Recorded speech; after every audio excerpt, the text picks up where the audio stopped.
good afternoon here in the US, and most likely good early morning to our friends in the Philippines.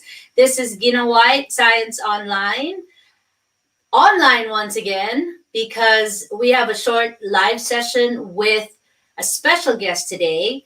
And because today we are actually going to be talking about, let me show my screen real quick, talking about providing accessible and equitable online curriculum.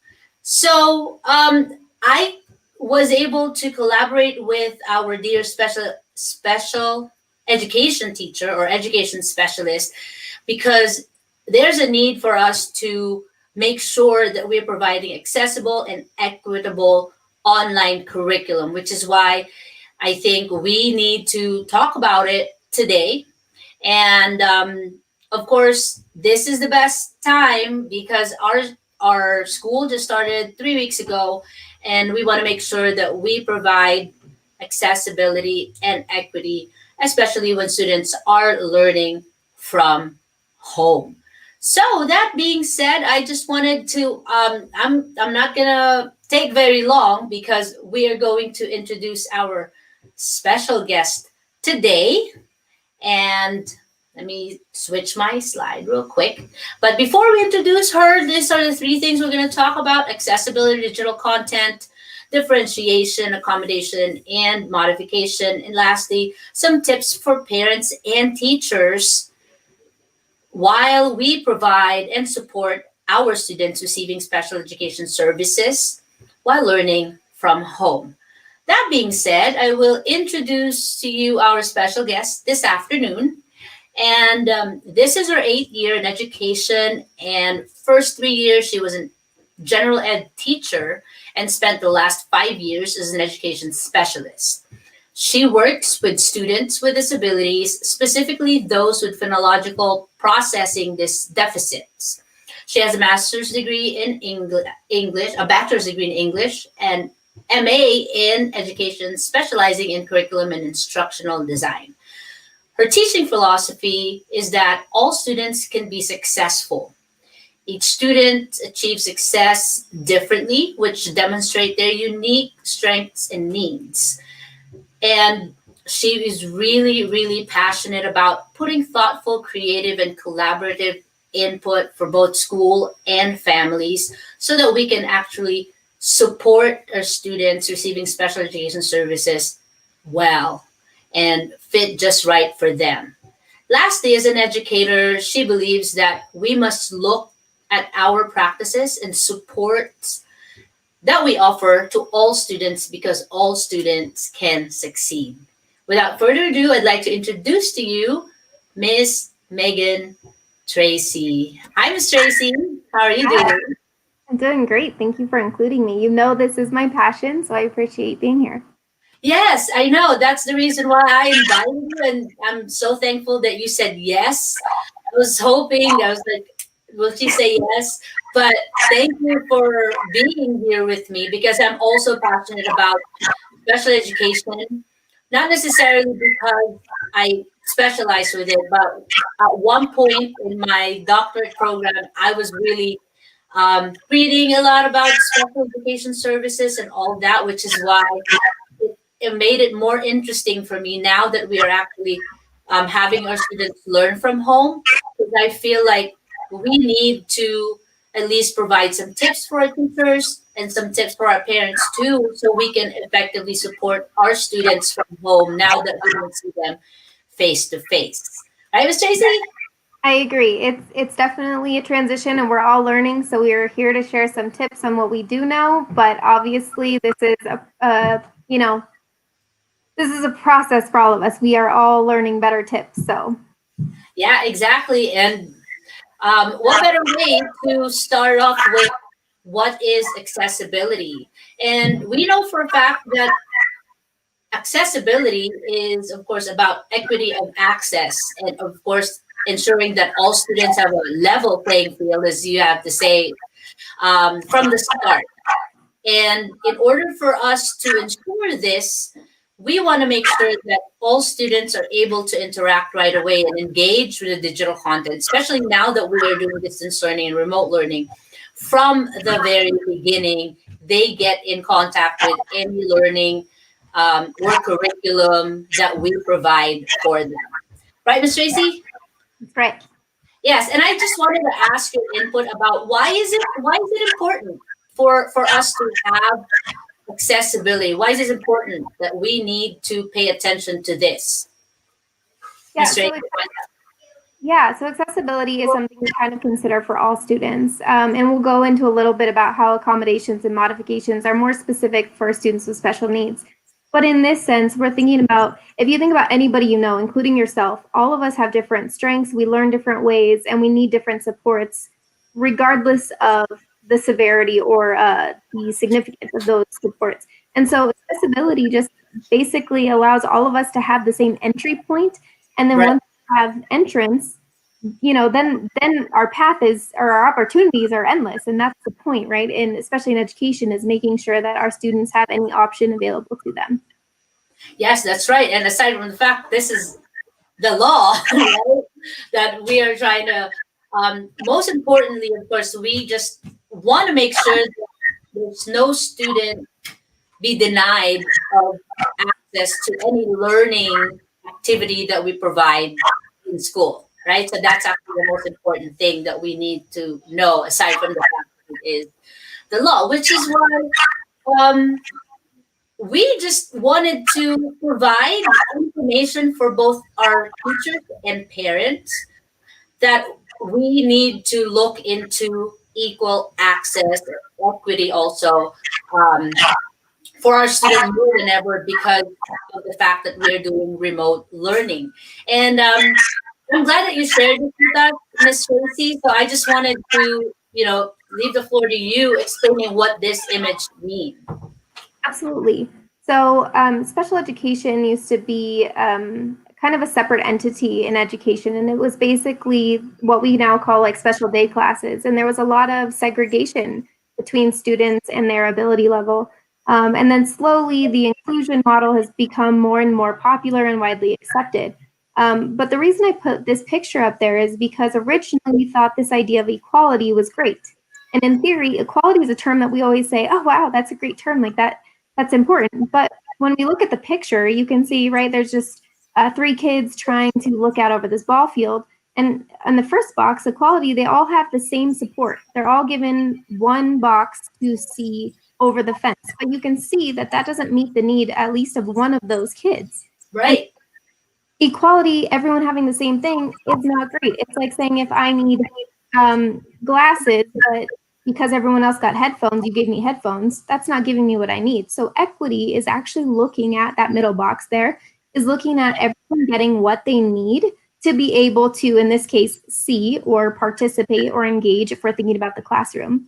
But the nice thing is on the right, you see the boxes for deliberation. And that's something we don't even really talk about as much as we should in special education, but we're heading that direction. And it means not only just not even worried about providing different things, it's taking away all the barriers. So instead of giving them boxes to see over the obstacle, well, why not just remove the obstacle altogether? So it's a beautiful image of where we're heading in special education.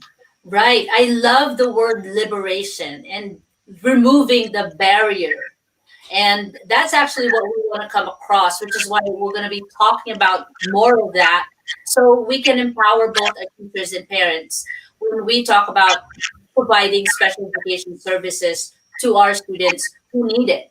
And so my question, Ms. Tracy, is that, some of us, like even myself included, the difference between accessibility and content. So this is just an excerpt that I got, and with our collaboration, I'm thankful that you also clarify some stuff for us. But as for me, as an ed tech major, I was like saying, oh yeah, we need to make our content, the digital content, accessible, mainly because we want to make sure that the students will engage in the content right away. And Right. that regardless of their needs, they should be able to interact with it. And that makes our content accessible. Now, what I'm kind of confused about is the accommodation that we could provide our students. Can you explain more about the accommodation piece that we were kind of like talking back and forth about earlier? Yeah, absolutely. So if I'm thinking along the lines of like an English class, accessibility would be providing maybe a hard copy of the novel or providing a PDF that the students could read online. But let's say that's a 8th grade reading level, for example. Well, if a student that has special needs might be reading at, let's say, a 5th grade level, an accommodation that we could provide is maybe having text to speech where the text is read aloud to them. Because for a lot of our students that have like phonological processing deficits, they struggle with decoding, but their comprehension is still really strong. So if they can hear it read to them, now they can participate with the 8th grade level content, even though on their own they might not have been able to fully understand everything that they were trying to. So it allows, it's basically a support. I wouldn't quite say an intervention, but a support that allows our students to do the same work as their peer and meet the same state standards. Yeah, that's right. So that's the reason why, even though the digital content is accessible, it might not, we still need accommodation at one point in order for a student, especially the student that needs it, to be able to really meet the standards of what we are providing them in our curriculum. That's great. And so, on one side of it, now that we are in digital learning, we provide digital content. Um, I myself, as a teacher now, is like, oh my God, we need to make sure that we design for all learners now and start to maybe gather more lessons with accessibility in mind, because I know for a fact that it will actually lessen the workload on our end, because if our curriculum is not accessible to begin with, it will be more challenging for us to really kind of like help our students receiving special ed, right?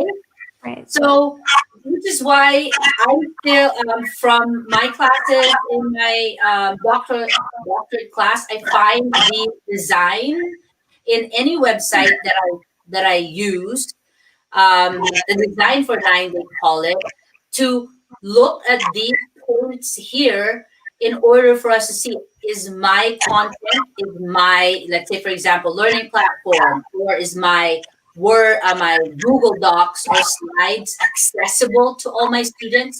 So I'm not going to go through it, but I'm just going to look through some examples just for our teachers to kind of like identify if their content or their platform that they're using is indeed accessible. Because if they're not, we really cannot have the students interact with the digital content in itself. And it's just going to be stressful for both teachers and parents. So the first one that we must look to and identify, kind of hot in here, is of course the text formatting in documents, like how we structure the paragraph style, the font style. Sometimes some kids will have a hard time reading if you use a script font than just a traditional font. And so this is why it's important to look through text formatting. Another is your PDF readability. It is readable if a student can actually highlight the PDF file, like the words that they use, because if you can highlight the words, you can actually search it. So you just control F and find the words, and you can find it on the PDF. But if the PDF is not readable, then it's going to be hard for students to either find the word, that kind of stuff. Now, the third one is the use of color.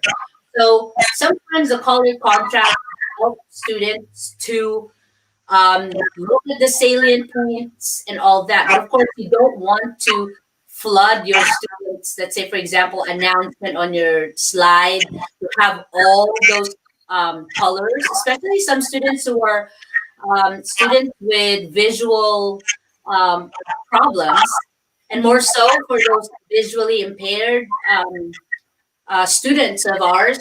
Maybe it would be beneficial for them to have a black background with white text as an accommodation, which is why I included it there too. And also animation and visual effects. I think Miss Tracy, you know those like flashing content. Oh Some yeah. students are very sensitive to that, right? Yes. And Yeah, yeah, for some students, that can even elicit seizures. So, I mean, we have to be really thoughtful with not only just how well students can learn, but also their health and safety. that's true. That is true. So it's worth considering that and looking into. Let's say we wanted our students to do some simulation animations that they could see, that they could use in your class, and which is why we also have to be just aware with it. Same is true with hyperlinks. It has to be clear for students who are using screen readers, and they can't really see, of course. It is helpful if we actually have those hyperlinks that will guide them through to find it. And they don't just leave the hyperlink as a long text and stuff like that, but instead put the word of what it is because the screen reader will actually read it.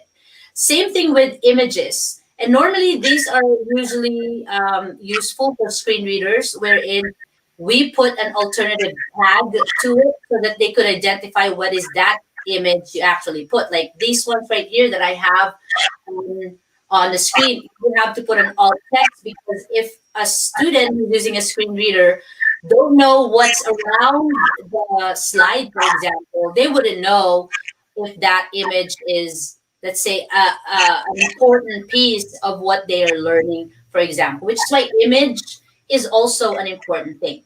And the last three, Miss Tracy, is the math equations. It must be readable. Usually, these are all applicable for students with visual impairment, right? For the screen readers. And so, yeah, what else can you add on to that that would be helpful? Like, I'm not sure about math, but I think the equations that Google Docs, Word document has, that is actually accessibility features. Right, because we think of when we try to use math in like a traditional Google Doc, if you don't have the formatting might be messed up if you are trying to hand type it in, like if the students are doing it on a Google Doc. And so that's an important piece. And that's not even just the visual cue, that's also them being able to replicate and work independently. So we always think about access as, you know, especially when we initially introduce a topic, it's kind of that slow release of I will show you, we'll do it together, and then you'll do it on your own. So these put into place so that students can do things successfully on their own, whatever the concept or the subject is. Right. Yeah. And also, let's say, for example, I'm a math teacher and the equation or a math, I don't know, like an area or something, it's in an image. I think another thing is to put an alt tag in it too, so that it describes the equation.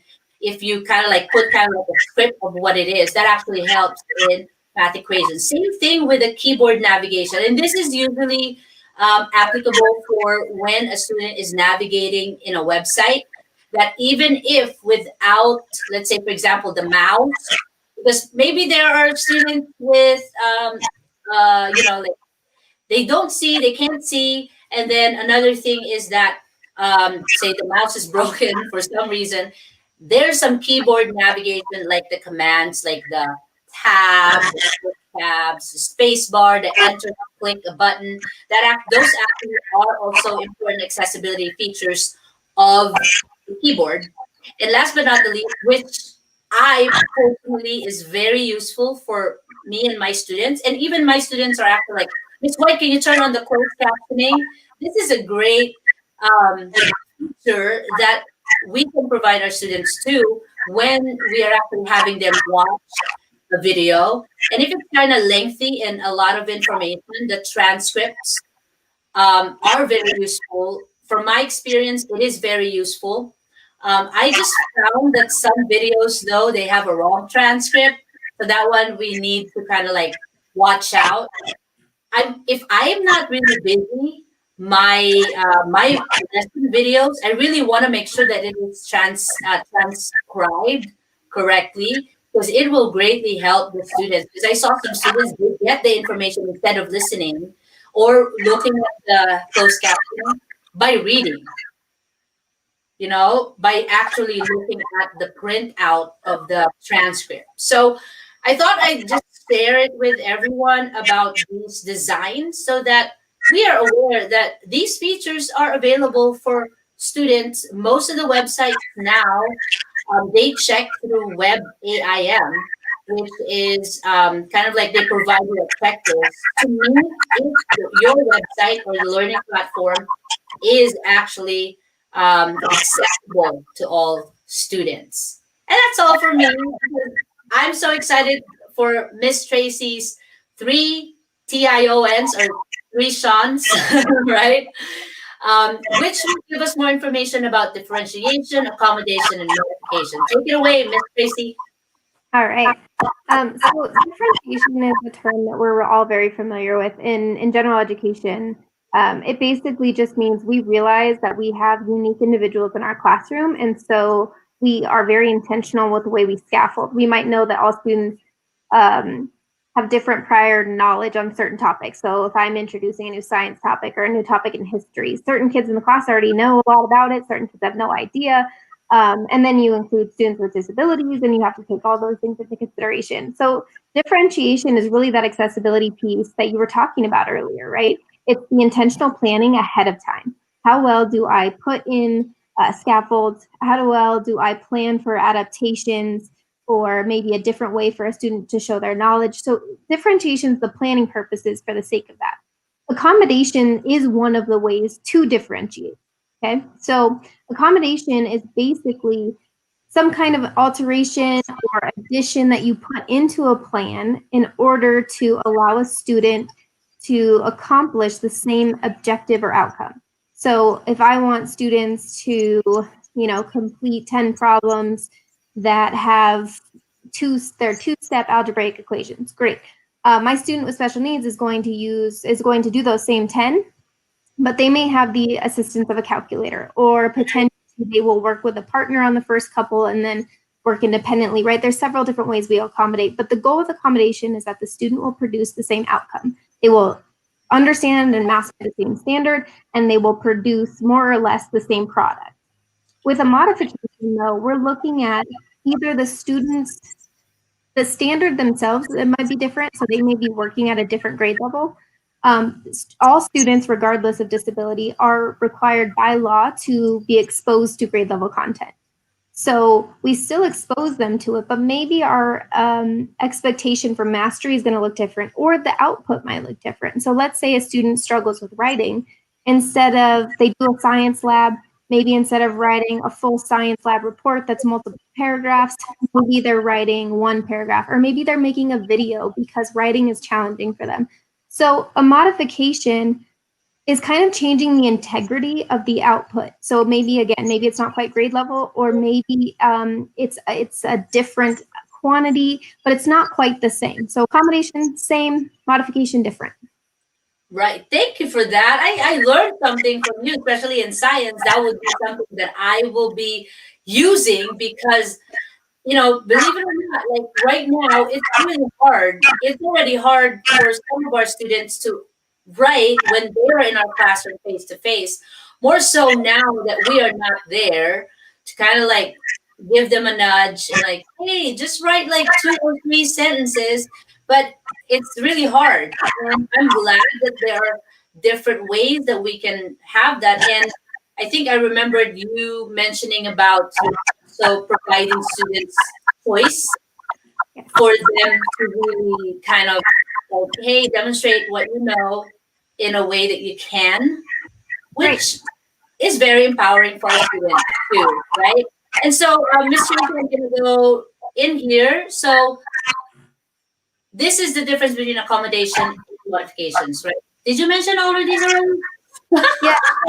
So we talked about the definitions, which the definitions are shown above, and so that's not important. I won't talk about that specifically again. But if you look in the center, it's giving you an actual example now. So we're looking at if the assignment, it says in the middle, students are to write a 5-paragraph literary analysis, including 2 pieces of textual evidence per body paragraph. So this would be like an 8th grade standard, right? That they're able to write a multi-paragraph essay, they're able to include textual evidence. So on the left, we have accommodations, which means that student still has to produce a 5-paragraph essay with 2 pieces of textual evidence. But I'm going to put supports in place to help them get there. So some examples could be they're going to brainstorm with a peer. Maybe they'll brainstorm with myself or their teacher. Maybe we will brainstorm on a graphic organizer, which is like an outline. We might give them sentence frames to get them going. We might give them a word bank saying, hey, you need to include these words in your response, an editing checklist. They might review with myself or a peer just to kind of make sure they're on track. But they're just supports, but ultimately they're going to produce the exact same thing as their peer.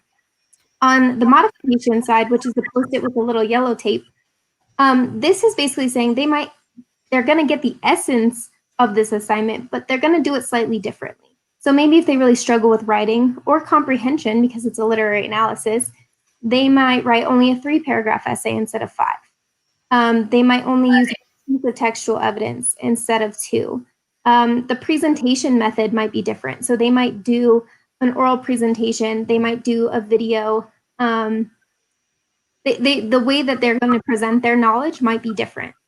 And so I think what's important to think about here is that a modification doesn't just mean that you're showing what you know in a different way, because there are times where that can be an accommodation. And this is where it gets confusing, right? Is because let's say in this case, I was showing my knowledge via video instead of an essay.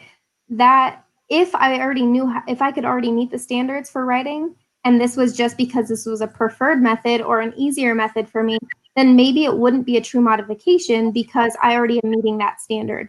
But does that make sense? Yeah, exactly. I'm so guilty about confusion between accommodation and modification, but like you were trying to explain to me earlier about it, and I was like, am I really making any sense, or am I like, which is why this is important for all teachers to actually know, because it can get really confusing. I'm guilty of that. Yeah, and what is an accommodation and a modification per child varies, right? Based on what we know their stamina is and their area of struggle.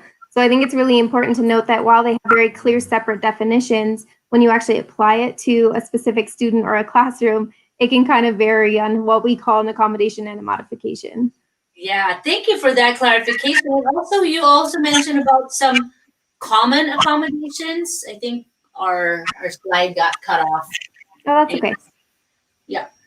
Yeah, so when we think about accommodations, in general, what we know is that we plan for students with special needs, but if we plan those on the front end, all the same supports benefit all students, no matter, even if we're looking at honors, gifted students, we know that they're just best practices as a teacher. Right. And so I just listed some common accommodations. I'm not going to go through all of them. Just they're things that we think about based on areas of struggle. So I know that. Are we having tech troubles? I just wanted to show the one on the side because I'm trying to reduce my screen.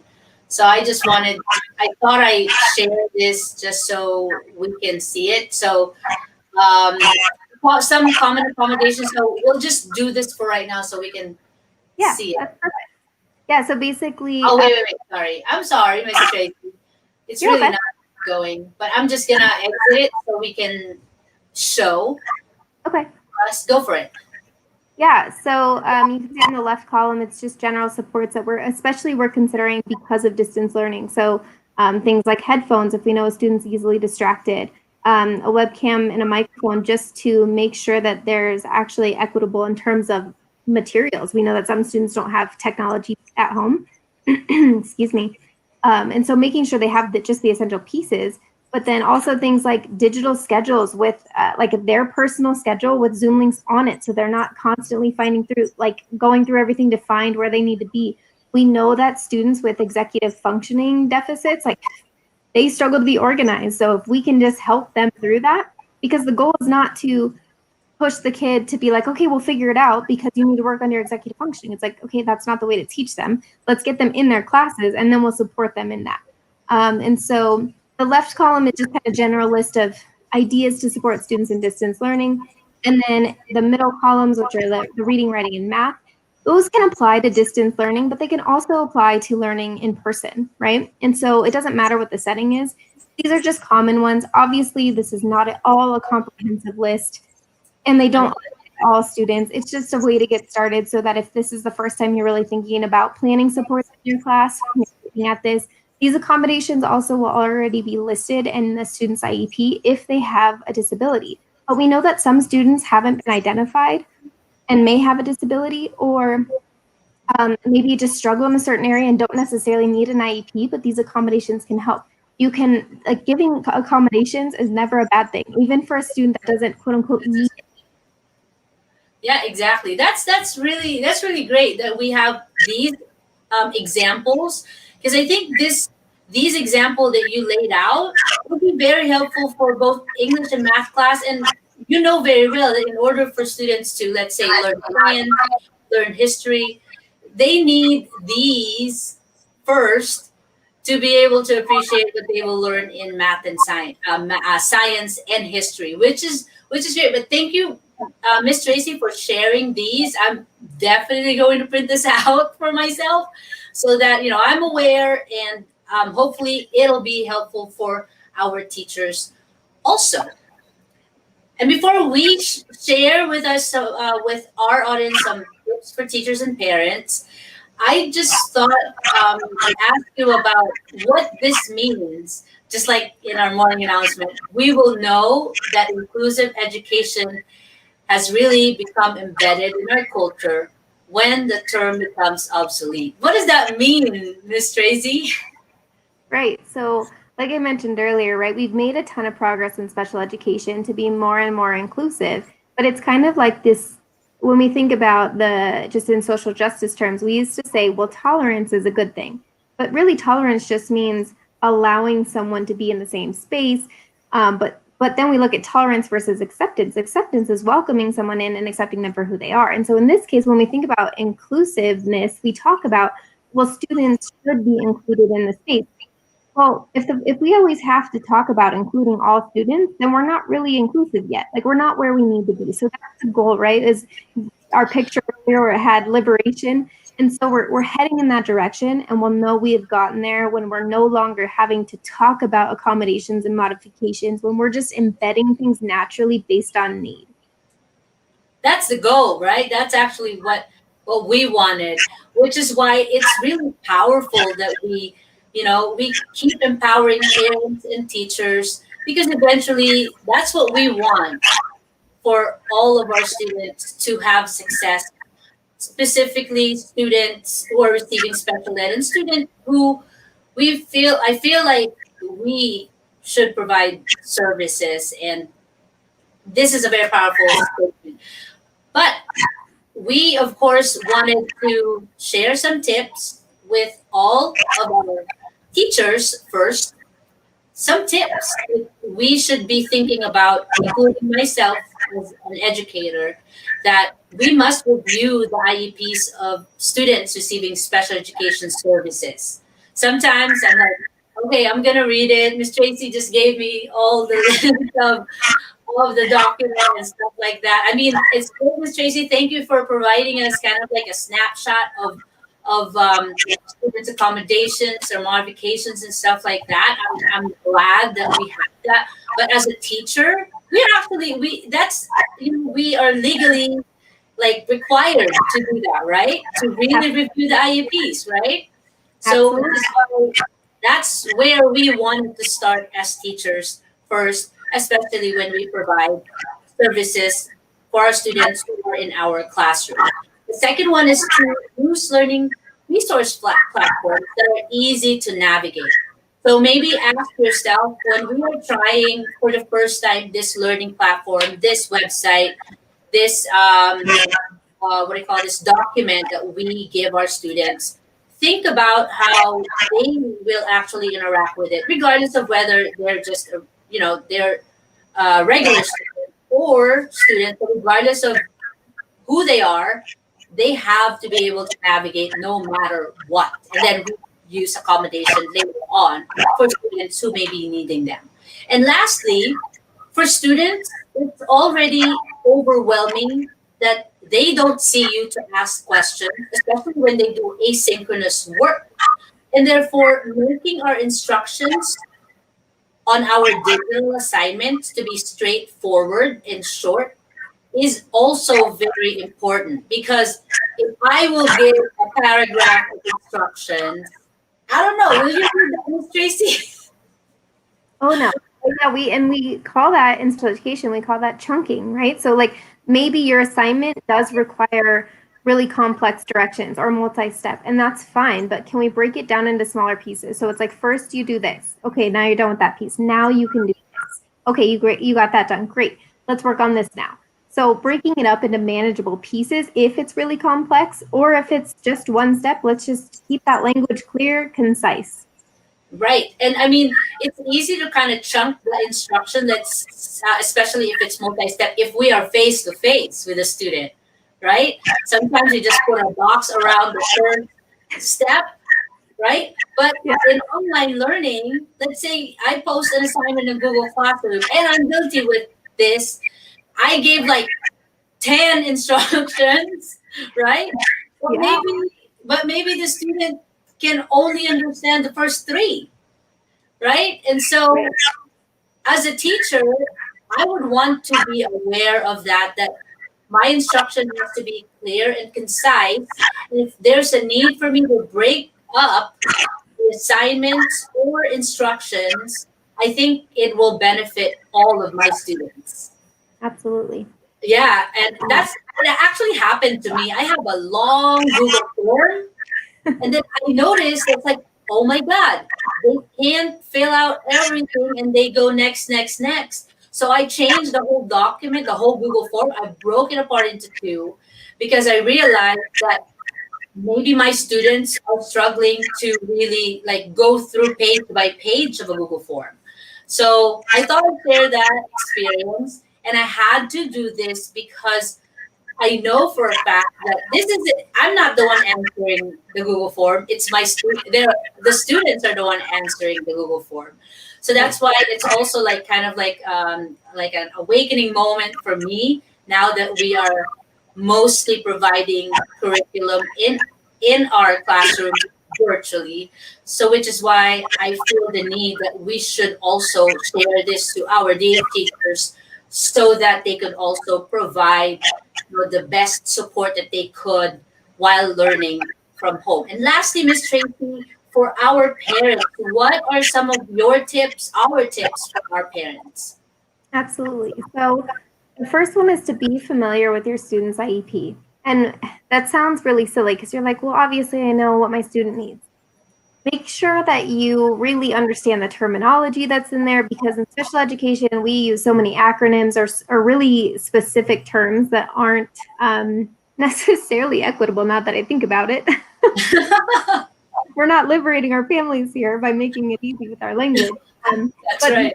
making sure you understand what accommodations and modification your student has, making sure that you understand the services and how many, minutes they're supposed to receive and those kinds of things, because you are your student's biggest advocate as a parent, right?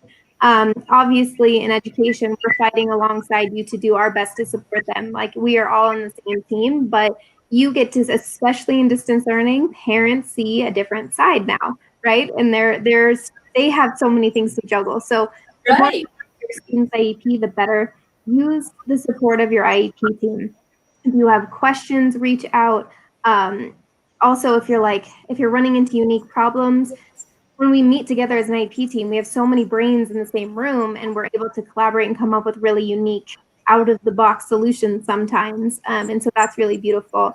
But also making sure you're asking what those supports and services are going to look like through distance learning. As we know, I'll just give an example, specialized academic instruction is the service that I provide to students, giving them extra academic support. And in person, that was easy. I was in their classroom. I might push in and help them in there. I might pull them out and work on a skill. In virtual learning, that looks a little different. It means attending Zooms or holding my own Zooms and meeting in small groups. So just making sure that parents, that you're aware of like what those supports look like so that your student is getting what they need. The middle one is use your technology to your advantage. We know that it can be really challenging, especially if you're not tech savvy. I am learning a lot in this area this year. But reach out to the IEP team if you're not very tech savvy. And I don't even just mean for Zoom and, Illuminate or Google Classroom or any of the platforms that your school uses, although get help with that too, obviously. But for tools like text to speech, if you're like, I don't know how to employ that for my kid, I don't know how to turn that on, or I don't know how to download this Chrome extension. Great, that's what we are here for. Most of the time, your ed specialist will have already reached out to you, but by all means, seek out that support too. And the last one is just communicate. We are seeing that students' needs, even the same students we've worked with previously, their needs look different through distance learning, right? Where some of them are able to work more independently and feel more confident. Maybe there's a reduction of social anxiety. However, there's missed opportunities with collaboration. It's not quite the same, or they might be struggling more to keep themselves organized. So just keeping that specialist and teachers in the loop as you start noticing things with your student, so that we can all come up with a plan. Just know too that you can always call an IEP meeting at any time. We're used to just meeting once a year for our annual or every 3 years for our triennial. But that's not the limit. We can always meet more times because an IEP is a dynamic document that adjusts to fit the student's needs. It might need to be adjusted multiple times in a year. And then the last part I put on there was amendments. Amendments allow us to make a change to the IEP without necessarily changing all parts of the IEP. So we might say, oh, the student is clearly needing more academic support. Let's change how many minutes they receive. Or maybe we need to add this accommodation in there. So just making sure you're communicating the needs of your team. Obviously, we are looking for needs. We will communicate with the families if we see that a student needs any changes to their IEP or their support. But as parents, definitely be on the lookout for that too. Yeah, thank you for those information. I mean, our goal, Ms. Tracy, is for us to also empower parents more than ever because they are now staying more hours with their students and might as well provide them that opportunity for them to kind of like, okay, how are we going to effectively provide and support the students who are receiving IEP? But it's not going to be possible without the collaboration of our SPED team, our teachers, and our parents. But thank you, Miss Tracy, for staying with us, sharing us all this great information. And I just wanted to end with this, especially the one in the middle. They're all over the place, but every student can learn, and that's one good thing. Not just the same day or in the same way, but all students are capable of success, which is why it is important for us to provide accessibility and equity in their education because that's the only treasure we can provide our students, especially our students who may be needing more support. But our goal is for us to support all our students. That being said, Ms. Tracy, any last parting words for our parents and teachers who are going to be watching right now? Yeah, I mean, I think you said it best. That all students can be successful. I think sometimes when we work in isolation, whether it's as a teacher or as an ed specialist or as a parent, we can be really overwhelmed and just say, this isn't working for my kid. And it's really difficult. We can say, I've tried this, and this, and nothing's working. But really relying on your team is going to be essential, even if the student doesn't have special needs. Getting advice from someone else. Hey, I have a student, and we don't have to name drop. You can say, I have a student that's struggling with this. Do you have any advice? Because when we rely on each other, we come up with better creative solutions. So I think just keeping that and knowing that no one of us holds the answers by ourselves, but as a team, we're strong and we can support each kid so they can be successful. Thank you so much, Miss Tracy. Before we end today, I know it's really early in the Philippines. Usually, our dear teacher friends are really looking forward to watching this for them and to help them also, because they're embarking the same journey like we do, where students are actually learning from home, either um, virtual, or some of them are actually like traditional distance learning. They have modular packets. They actually are learning using broadcasting, television, and all that, which is why we also, I'm sure it'll be very helpful also for our dear teachers and parents back home in the Philippines. These information that you share with us, and thank you so much, Miss Tracy, for gracing our show today. And I really look forward to keep working with you at our school because I've learned a lot from you, and also making sure that I am doing my part as an educator to really provide equity and access to all our students. And with that, thank you, Ms. Tracy. I'll see you in the backstage. Thank you so much. Bye. Bye. Thank you. Oh, before you go, there is a message actually. She's one of teachers in Philippines, and Okay. she's just saying that she's thankful that we are remembering special ed students struggling to cope in this new normal. So thank you, Miss Hernandez, for that kind words. And we know this is really important that we shouldn't miss, right? Sometimes we, I don't know, back in the day, it's like separated and then as if they don't exist, which is really sad back then. But now more than ever, I think this is what we need, empowering our students receiving special ed, parents, and teachers. Thank you, Ms. Tracy. I thought I'd share that with you. And thank you Thank so you. much. I'll see you in a bit. All right. And that's it for today. Thank you so much to those who are watching and maybe those who will be watching. If you have any questions after this broadcast, please let me know. We'll try to answer as much as we can, and I will also tag Miss Tracy just in case you have any questions about our live session today. And that being said, I will most likely come back to my new time slot in October. It's going to be Saturday morning at 10 in the Philippines, or Friday night here in the US. That being said, thank you so much for watching, and I will see you next time. Thank you so much for joining us today, and we hope to see you next time at White Science Live.